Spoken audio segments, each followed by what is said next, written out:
Terrence Davis and Rashawn Holmes saw brief minutes. When I say brief, boy, I mean it. I saw TD in there. It's like, all right, second night of a back-to-back. TD's got a chance to kind of work himself back into the rotation here. Let's see what he can do. And nothing really materialized for him and Rashawn. And, the Kings did look tired at times last night. The guys who didn't play a lot the night before didn't look focused, which was a struggle the night before. And for some reason, we didn't see Casey Akpala last night. So I was thinking about this a lot of the night and even more so into the morning. And yesterday, I think it was yesterday, it might have been Tuesday, I talked about how Mike Brown has done a perfect job. He's done a perfect job, and he understands the pulse of this team. And I don't take back any of that. I think he's done a perfect job up until this point. I do want to say, though, here's probably the first thing this year that I'm trying to figure out, trying to wonder. He's obviously has so much more insight to his team than what we have. And, we just see the games. He's there in the practices. He knows what he's asking for, what somebody is or isn't giving, or whatever the case may be. But I looked at that game last night, and the bench production is just non-existent. And that's been the case for a better part of, the last month or so. Outside of Malik Monk, here or there, the bench just has not been there anymore. And that's a big contrast to what we saw, for the most part in the beginning of the season. And I feel like Mike Brown at the beginning of the season was empowering those guys on the bench and making everybody feel like this is a part of what we're doing. Now, it feels like he's excluding a lot of those guys. He's not empowering them. And you see it in their production. I watched the game last night. Like everybody else, I see Terrence Davis coming there. And I like Terrence Davis, so there's that. I'm not going to dispute that. But I'm on pins and needles for his every play. Yeah. Like, oh, Terrence, don't turn the ball over, or don't, and he missed like 2 or 3 defensive assignments. I say he's not getting back in. Yeah. He's done. If I think that way, I'm pretty sure Terrence feels the same way. Yeah. I can't mess up. I got to hit this shot, or, I got to do this perfectly. And, I missed that assignment. I drew this foul. That's probably it for me. And it was. And I just, I don't think that he's empowering this bench to be successful. He hasn't said it in a while. He only said it the one time, so it's not like he's always saying it. But I need to find somebody that can play, and I'm gonna keep and all this other stuff. Well, it wasn't that long ago that he said that. No, but he said it the one time. He doesn't always say it. Yeah.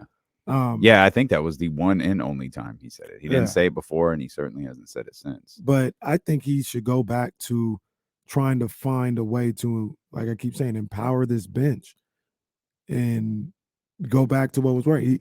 I'll even say this. He needs to go back to Metu and Terrence Davis being in the rotation. They've been out. You've tried other stuff. And you're staying above water. So you're not setting the world on fire. Like, why not go back to what was working when you were setting the world on fire? The other thing that comes to my mind, and I know this is a guy that played them one time in the best game they'll probably play all season long. So it's a distorted view of maybe who they are on a consistent basis. But remember what Kevin Durant said when he was talking about playing that team. He's like, man, they just got so much. They got Herter and Monk, and Terrence Davis hit us for 31, and Metu, you got to guard him. You got so much to do. He was like, yo, there's too much. And 2 of those guys don't even play no more. I got you. I understand. My question then, how? How do you get that? So, because we often talk about the starters pushing big minutes. And over the last 2 nights, the starters have pushed very big minutes. I think Domas has played 80 minutes over the course of that back-to-back right there. that's something you and I have talked extensively about since D'Lo and Casey started some years ago, is your best players playing big minutes. It used to be a time when De'Aaron playing 33 minutes was a lot. 34 minutes a lot is a lot. Now that's on the lower end. Yeah. He played 1 second less than 37 minutes last night. And that's less than he played the night before. Yep. So, like, where do you want to find? Because do you think Trey Lyles isn't performing? I mean, I like Trey Lyles, so I value what he brings to the table, but he's not setting the world on fire. Like he's doing cool. Chimezi's not going to do that. Chimezi played well. I'm not saying he didn't. But you're saying Trey Lyles played well. The other too. thing with Domas, like he's playing 40 minutes a night and getting his ass kicked for 40 minutes. Like, how is that going to work out in March and April? I got you. So instead of him playing, you got to get to April. I think that's part of Mike's concern. Is he feels like he has to do that for this team to get to April. Right, but I mean, instead of him playing 40, he could play 35, 36. But I want Terrence Davis to play as well. I like Chimezie Metu, but I'm also, something took them out of the lineup. That I agree. What? I agree. And I think more specifically because it's really easy to point out Terrence Davis's defense. And I mean, Terrence has had, I think, 2 moments this year where he's been pulled aside after being in the game for a second and a half and missing a defensive assignment, getting called out for it. And he's responded well both times. And something hasn't clicked there. And so what removed them from the lineup? What removed them from the rotation? And are you holding everybody else to that same level of accountability? Is Rashawn doing something Chimezie Metu is not? I like Rashawn Holmes a lot. As a person, I like Rashawn Holmes a lot. There are elements to Rashawn Holmes' game that I like a lot. With this particular team and the way that they're playing, it feels like it's not working. If you want to find minutes for Chimezie Metu, maybe that's where you do it, is with Rashawn Holmes. But that's doing the same thing with Rashawn Holmes that you're doing with Chimezie Metu, and that you're giving him a shot, and then you're removing him from the lineup. Right.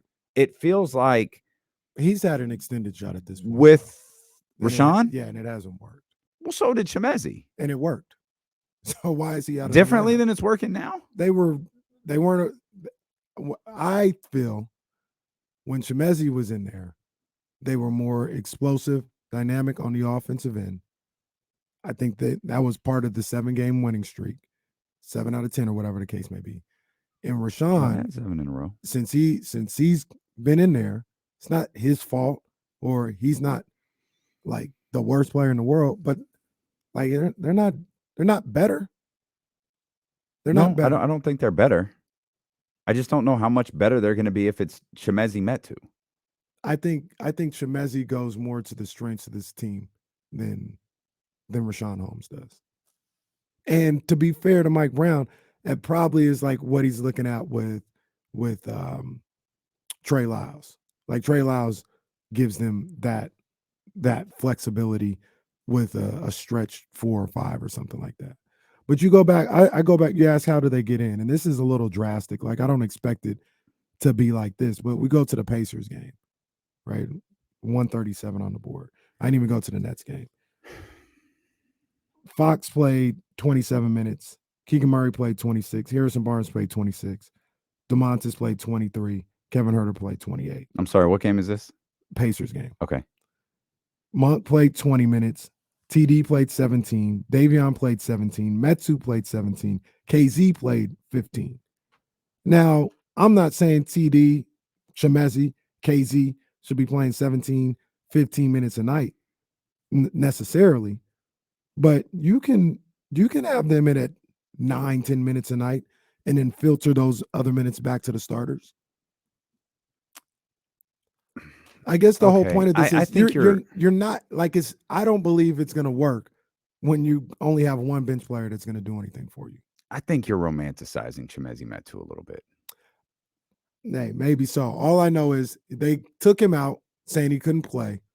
Or they didn't say that. They didn't say that. They took But him out. obviously, Took him out of the obviously he rotation. wasn't playing. So They took him out of the rotation. Yeah. He's not able to play. They tried Rashawn. They tried. But there was Kada. obviously something Chimezie wasn't doing. But my point is, these other guys aren't doing it either. Like, if this is working. So you feel like Chimezie's the best? Is Chimezie Metu? Let me frame this question differently, and apologies to Chimezie Metu and Rashawn Holmes and Neemias Queta. Is this the best of a bunch of bad options? Maybe. Okay. Maybe. All right. Maybe so. I'm just saying, like, they're getting nothing from the bench right now. No, they're not. Wise. No. So Chimezie scored. Why not go back to what was working? Chimezie scored double-digit points. It was 10 every time. 3 times in the 7-game win streak. In the other games, he scored 8, 2, and 2 was actually the Brooklyn game, and 6 against Detroit. And the one thing that I want to see, he scored double-digit points 2 other times, both in wins against the Clippers and Chicago. If I remember correctly, that was a back-to-back also. He scored 10 points in each of those. And then that was basically it. He played 10, and his minutes started to decline after that. And you talk about like Terrence Davis. Terrence Davis is a rhythm type player. Yeah, absolutely. You know what I'm saying? Like, he's the guy that needs minutes and needs the room on the court to be able to get his game going. You called on him when, who was that couldn't play? Was it Herter? Somebody again in Toronto. Yeah. You called on him. Herter Come here out. and start. Mm-hmm. TD's 19 points helped win that game. Yeah. Like, you got to give him the leeway, and I don't feel like he's been given the leeway. And all this wouldn't, I wouldn't be saying any of this if they were winning. They're like 500 in their last 10 games. I think they're actually 4-6 now after last night. That's not the worst thing in the world. They're not playing terrible basketball, but there's something missing. And Metu isn't great, but he fits the way this team plays. You talk about Metu not playing defense or Terrence Davis not playing. They're not good playing defense right now with those guys not playing. And that's why I said if the reason they're out of the rotation is whatever reason that they are out of the rotation, how many other people are you holding to that same level of accountability? Mm-hmm. You were right the first time, by the way. They're 5-5 in their last 10. Okay. You're listening to D'Lo and KC on KIFM West Sacramento, 98.5 FM, KRXQ HD2 Sacramento, ESPN 1320. Driven by Lasher's Elk Grove Dodge. Always live on the free Odyssey app. Live for you on twitch.tv/ESPN 1320, youtube.com/ESPN 1320. If you're watching there, we hope you'll hit the thumbs up and the subscribe buttons. We're also available for you on Facebook Live. A couple of notes here from Jesse. Starter minutes the last 2 games. Sabonis played 78 minutes and 21 seconds. Fox, 74 minutes. Harrison Barnes played 74 minutes. Kevin Huerter played 65. Keegan Murray played 63. Big minutes for all the starters in that back-to-back. Another thing that I was thinking about, and I wanted to look at the numbers or whatever the case may be, but High Five Material brings out something that I was thinking about. It says Metu has a much better 2-man game with Monk also.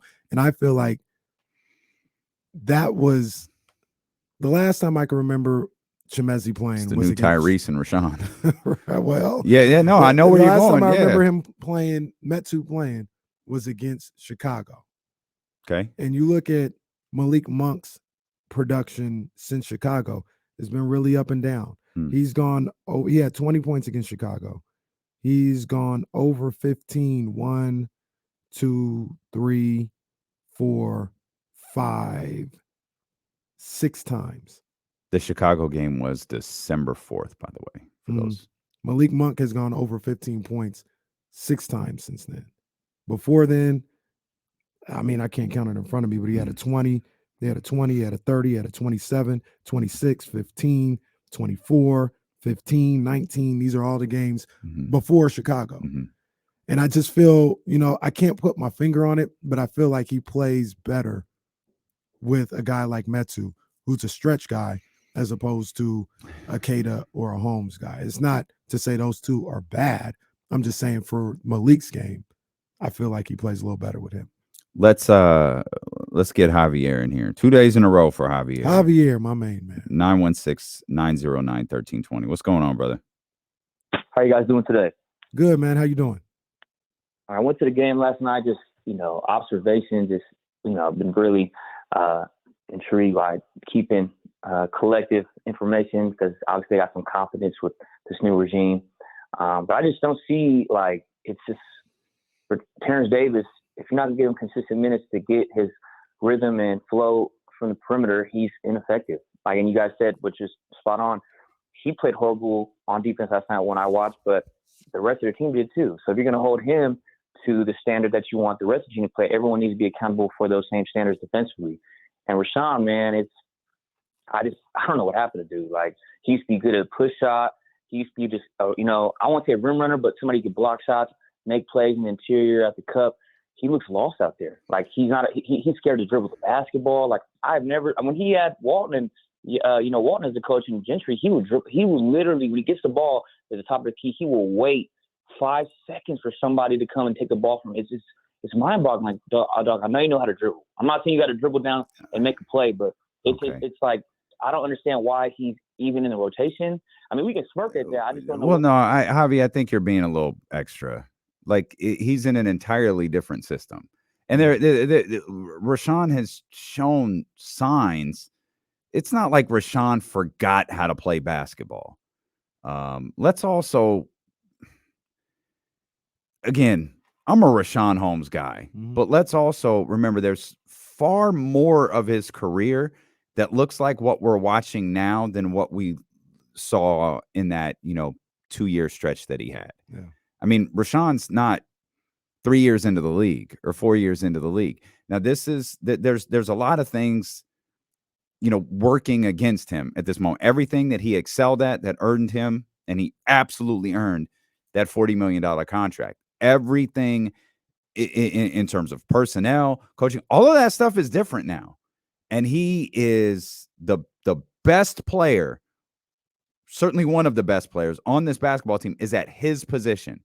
The coach is different. The style is different. The expectations are different. Like there's a lot working against Rashawn. My biggest criticism of him is that he hasn't found a way to adapt to it 30 some odd games into the season. Mm-hmm. He's had moments. The push shot, it's there. We've seen it. We saw it very, very recently. Why it can't be consistent is a question that I'm not going to relegate just to Rashawn Holmes. Mm-hmm. I'm going to ask the same question to Malik Monk and Terrence Davis and Chimezie Metu and every single person on that bench that we're talking about that had a really, really rough 2-game stretch here and has just been inconsistent. Yeah. I like even, I was thinking, and I know this isn't fair. When Malik scored 30 off the bench, there wasn't a lot like anywhere else. No. Now it's tough. I mean, when you got a bench scorer scoring 30, but it's not like, the bench had like a total of 36. Right. No, the bench is not productive. And when I think you understand what I'm saying, and I want to be perfectly clear. I'm not saying this as if Metu's a savior or he's that's what I heard. He's this, phenomenal talent that's being slept on. What I'm saying is you messed with the rotations. You messed what was working when it was working. What you did didn't work. Whether for whatever reason you did it, you had your reasons, whether it was practice, whatever was going on. You felt like you needed to do something with the backup center situation. You felt like you needed to do something with taking Terrence Davis out of the rotation. Fine. You have your reasons for doing it. I'm not here to question that. Once again, you see that team more than I do if you're Mike Brown. It's not working. Like you guys aren't a better defensive team. You're getting worse, and you're losing some of your explosiveness on the offensive end. So why not go back to what was working? I guess that's the whole thing about it. Like, why are we still either gonna say, all right, well, let's just get Rashawn in there or whatever and play the starters 45 minutes? Why? And it's not working. Like you haven't taken off since you made that decision. So go back to what was working. I don't know. I don't have an answer for that. The other thing is, I don't know how Casey Okpala just can't ever get on the floor sometimes. Yeah, that's the other thing I don't understand. He played 8 minutes the night before, was praised all around, was given the defensive player of the game. Mike last night, I'll find the clip for you. We'll run it. We got Olivia next. We'll run it for you today. Mike sat down, clearly frustrated last night, talking about the defense. The guy you put the big gold chain on yesterday didn't play. I don't understand. But this is where you say you know Mike Brown knows this team more intimately than we do. 100%. There's a reason. I don't know what the reason is, but there's a reason, and I don't understand it. I do not understand it. If you're going to sit down and rightfully so be upset that, and he wasn't even so much upset about the defense. It was giving up on that perimeter and letting guys get to the basket, particularly late in the game. Who stops that? KZ Okpala is at the very least, That's your it. second best perimeter defender on your team. That's it. The very least. Which is why it left all of us confused. So I guess the moral of the story of all this is KZ has never not performed. No. When asked to. He has never not performed. And I've never once looked at, with all due respect to Rashawn, even Chimezie, I've looked, you got to give them the hook. Like this is not working. I've never looked at KZ Okpala that way. I don't feel like he ever makes the team worse. You talk about the offensive end all you want. I don't think anybody cares. De'Aaron's like, job. No problem. Right. I'll make up for that. KZ does his job. That's it. And it's one of those things, even you talk about like you're watching and, you know, oh, this isn't working. Get him out of there. All right, cool. Get him out of there for that half. Go back to him the next half. Get him out of, if it's the second half, get him out of there for that game, whether it's KZ, Metu, or TD. It's not working at that time. Cool. Get ready for tomorrow night. Like, it shouldn't be this whole thing. Like, I don't know when Terrence Davis is going to play again. I bet he feels the same way. Like, man, I had an opportunity. I gave up a couple of defense rotations. I may not see the court again for 4 games. Yeah. Metu, we ain't seen Metu in 10 games. It's been a while. I mean, he's played a minute and 26 seconds. He got a bucket. He did get a bucket. Layup. He's 100%. Who was that against the other day? Or that was Memphis. I mean, if you want to be real about it, Chimezie Metu ain't missed in like 6 games. You can call it what it is.